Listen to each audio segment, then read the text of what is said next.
各位觀眾早晨，我係黃德勤。今朝早4、5點嘅時間咧有場雨啊，透過天氣雷達都可以見得到啦。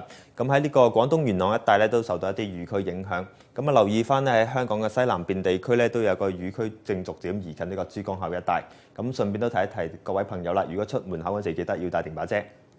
咁睇翻個雨量分佈圖方面咧，部分地區好似喺港島區咧同埋尖沙咀咧都錄到超過5毫米嘅降雨量。今朝早嘅能見度就麻麻地啦，維港方面咧大概係5000米左右，而華南島咧就大概只有1800米嘅啫。順便都提提駕駛船隻嘅朋友咧，要小心海上嘅航行。今朝早各區嘅最低氣温咧，整體上介乎喺20度咧到22度不等。衛星雲圖上面都可以見得到啦。喺呢個南海北部上面啦，同埋呢個華南元朗一帶都受到一大片廣闊嘅雲帶所覆蓋住啊。今日嘅天色方面都係一個多雲嘅情況。詳細嘅天氣預測咧就係多雲啦，有幾陣驟雨，初時雨勢會較為頻密，部分地區能見度係較低嘅。預計今日嘅最高氣温會上升到去24度左右。風方面係吹呢個和緩至清勁嘅偏東風。轉過睇一啲天氣嘅預報圖啦。